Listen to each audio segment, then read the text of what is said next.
Kirby. You know him, you love him.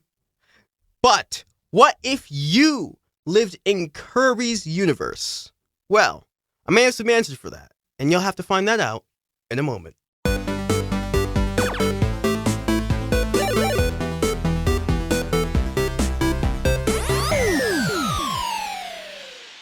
Fun fact. Did you know that Kirby's original color was actually going to be white instead of the pink we know him as? But Sakurai decided he liked pink more, so he made Kirby pink. And honestly, I like that choice. So, yeah, now you know. Anyways, let's get back to our daily programming. Kirby's universe is pretty vast, and it has some pretty cute creatures and some, dangerous ones. But what if you, yes, you, a regular human, not with any advancements, no, not with any powers, were suddenly transported in Dreamland? No! God, please, no! No! No! No! Or what would you do? Where would you live? What would your goal be? Well, your goal would probably mostly be relaxing and stuff, but I digress. What would your goal be? There's some criteria I have to mention. When I say no powers, I mean you, as a human right now in your living room, or your couch, or your job, or wherever the hell you are right now, you suddenly get transported to Kirby's world. As you are right now, which means the person you are right now, poof, you're in Dreamland. So, that means no powers. However, the stuff in said world could possibly give you some power-ups. And I mean possibly, because certain power-ups could possibly be dangerous for humans, whereas some, it could require you to just wear something and you could gain some powers for a short time. Those are dependent, or at least interpretable. But for now, to make things easy, let's just say you can't use powers at all. What? Bro, what are you talking about, man? And you're suddenly transported in Dreamland. What do you do? Well, we're first going to have to go over what is in Kirby's world. So, first of all, in Dreamland, it's very peaceful. There's not stuff that really happens on the planet itself until we have cosmic threats that come through. Because like I said, there's King Dedede who, if we're talking about the first game, it would be terrifying to be near him, but as of right now, in the Forgotten Land, being with King Dedede is honestly a chill idea. Honestly, he's a chill guy in the games now. He's been a good guy for years, and honestly, you being with him would not be bad. Honestly, he'd be a fun guy to be around. He's a chill guy, he likes playing chess, he's very cool with his Waddle Dees, and the residents like the Waddle Dees, Waddle Doos, the Cappies, they would be pretty relatively good to be around. And then there's also the other characters like Susie or Marks.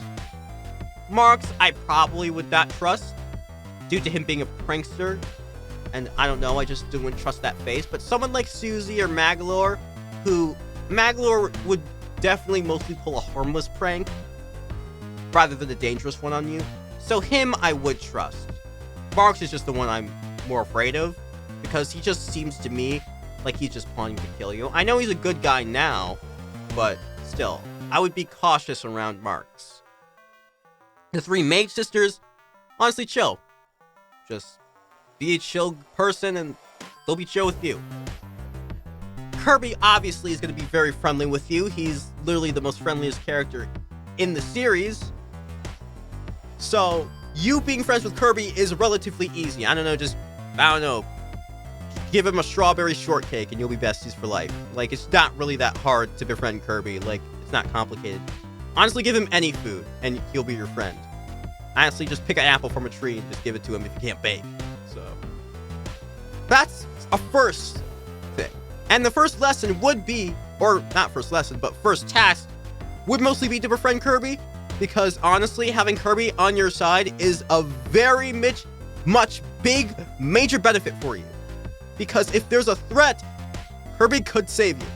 Now, obviously, he's not the Flash. He's not going to be able to instantly appear in front of you if there's danger. And he's not Spider-Man. He doesn't have some spider sense that can go, Huh. I detect danger at whatever street. And my friend's in trouble. Let me go and save him! No, he can't do that. Although, you could probably live near Kirby, and I think that would be a good idea.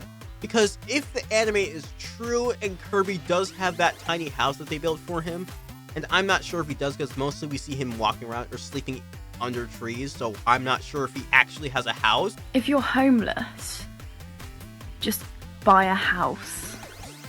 But if he does, like in the anime, then you could just ask, some Waddle Dees to help you, or ask Kirby to help you, build you a house with you helping them, next to Kirby's house.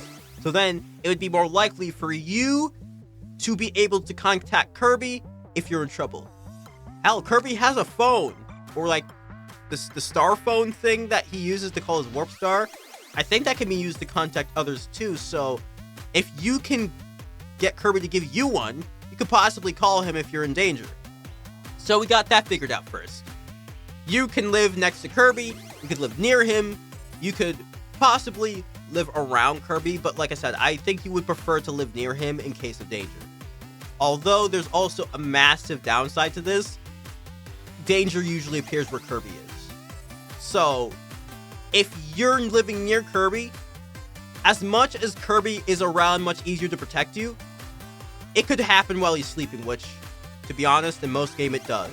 In most games, it does. Kirby's just sleeping under a tree, then Cthulhu comes out of the sky with like a massive beam of light and he starts destroying the entire land. And then Kirby just awakes to destruction around him and he just stares. He's just like, oh, look, another bad guy. I gotta stop him. And then your like flailed corpse is just in the background. Well, Kirby doesn't even notice. But hey, if he does notice and he gets pissed off, hey, he'll get angry, and an angry Kirby is not a good Kirby to be around, especially when you're the bad guy. So that could be good. But to make yourself more safe,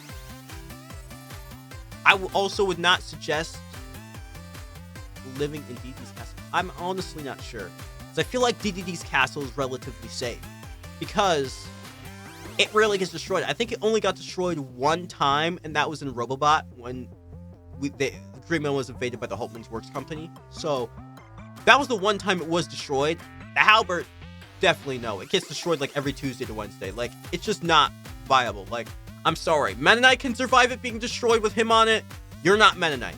You're not Kirby. You're not DDD. You can't get launched 100 feet in the air and fall cartoonishly down and be perfectly fine. You're not a cartoon character. You're a regular human. But you could also maybe get some cybernetic enhancements. With these upgrades, you never stood a chance. I mean, think about it. There are cyborgs in Kirby. Although there are not cyborgs like, Cyborg from DC or Genos from One Punch Man that do have. So we obviously I don't think they have those in Dreamland. But to be honest, maybe Susie could make you something. But you would probably have to pay her. I mean, you're not like Kirby. You're not saving the world 24/7. She would give something to him for free because it's Kirby. And also, he saved the world plenty of times. Like if Superman came down to get something at McDonald's, it's more than likely they're going to give him something for free because he's a hero. He's saved the world plenty of times. Like, they're going to give him a little pass sometimes. Obviously, he would probably refuse, but like I said, you're not Superman. You're not Mario. You're not Sonic. You're not any of those characters. So, how do you get money in Dreamland? Well, that's complicated. Jobs are in Dreamland, but I'm not sure about the currency. We've never really seen Kirby buy things because he's never really had to. I mean, Kirby just gets his food from God knows where. Honestly, Dee probably gives him some. Because honestly, him and Kirby are buddies now. But also, there's other problems. Like, for instance, what food could you get? Where's the food at?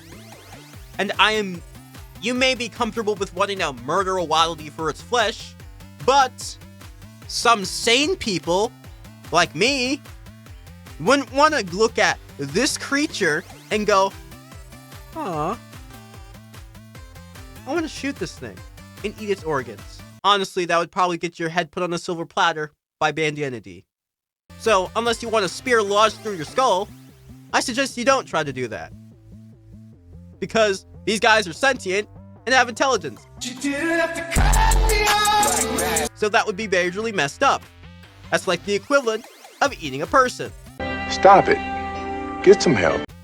Obviously, it's not cannibalism because they're not completely human, or at least they're not human at all. But I would still feel bad. They're not like regular animals where it's like you get a cow, oh, you kill it. Sure, you would feel bad, but it's like it's mostly non-sapient like humans are. But a lot of these can think like people. Can they talk like people? Most of them, yeah. I think some of them can and some of them can. But that doesn't really matter. Because they're still sapient. And if you killed a Waddle Dee, you would also have to go past DDD. And remember, DDD is a probably 7-foot tall, 500-pound penguin with a mallet that can crush stone. I don't think you want to fight that. At all. So unless you want to get yourself cartoonishly squished into mush and blood and guts that are just mashed on the ground, I suggest you not do that either. So, we can't eat Waddle Dees. We can't eat the sentient members of Dreamland. But what can we? Food seems to appear from the sparkling stars, if that's not retconned or anything. I think it's still there. It happened in the first game, but I don't think it's ever mentioned again. But if it's still there, then you could just ask Kirby, hey, where's the food at? And he could possibly bring you to a place where you could find food. Or you could ask DDD or Mennonite or pretty much any citizens. I feel like, and you wouldn't even have to pay Susie for that. I feel like she's not greedy like that. I feel like Susie wouldn't, go after you. I don't think Susie would charge you for asking her something as simple as that. If you're like a new resident and you don't know anything around, like you're just asking her, hey, do you know where food is? Like in an area. But the Roach definitely would. I'm sorry, that man is greedy as hell. I summon Pot of Greed to draw 3 additional cards from my deck. And I summon Pot of Greed to draw 3 additional cards from my deck. He would charge you a lot to ask him such a simple question. He would charge you for anything, to be honest. So, him is a no-go. He's a nice person, don't get me wrong. He's a nice guy. He's not evil. But greed is still in his humble code. He also is a thief, so if you give him something to lend, or if he asks to borrow something, you're probably not going to get that back ever. So, unless you want your savings, and you want your stuff to not be stolen, I suggest you not give it to him. So, if we do have food, what do we do next? Well, after we get some food, I feel like the most logical other answer fit in Dreamland is to make some friends. Obviously, we befriended Kirby, but I feel like befriending other people could be good too, because you need to socialize. I mean, you can't just keep talking to Kirby. Kirby probably can talk, it depends. Do you want him, does he say just Poyo? Does he actually speak your language? Can he like a baby say some simple phrases, or at least say some words in some sentences, but he doesn't have that good of grammar because he's like a kid? Honestly, I don't know. And whatever version you get, that's the one you get. So it really depends. But if you can talk to Kirby, well, Kirby would have some interesting stories, but if you already played the Kirby games, you probably would know all about his journey, so it wouldn't really be that interesting. Actually, it probably would, because there's probably some context in the games that we don't get to see in that universe that Kirby would get to see. So hey, it actually would be pretty cool. And hell, you could ask Mennonite for some story. You could ask Dee Dee for some stories. That would be pretty entertaining to get. Like to just sit down and listen to them tell you stories about their journeys and what they've been through. That'd be pretty cool. So, you got some entertainment. There's also other things you could do, like you could possibly, there's electronics there, so you could possibly get some game consoles if they have that. I don't know. I feel like I'm not sure if Kirby has Nintendo consoles, but I feel like he has some, or at least some video games. What they are is another mystery. I don't know what Kirby plays because, well, if you haven't guessed, Kirby doesn't play video games in Kirby. You're going on an adventure in Kirby to save the world, so not that. But yeah, so you got entertainment, you got all this other stuff. Now finally, what is the final verdict? Obviously, there's good and bad. The good, obviously you get to meet Kirby. And honestly, that would be enough for me. I would go meet Kirby. I honestly would be set for life. If I died, honestly, I die happy. However, if I'm going to live there, I feel like it's a 50-50. I feel like you could survive. It's just, do not go anywhere near any bad guys that come here. If you see, like I said before, a huge eyeball come out of the sky and start shrouding the land in darkness, get the hell out of there. Go down in the comments and what world would you live in? What world would you feel more safe to be in? And what would you do if you were in Dreamland and had to interact with the Dreamlanders? I guess they would probably be called. I don't know. There's the people of Dreamland. And Kirby, of course. So, yeah.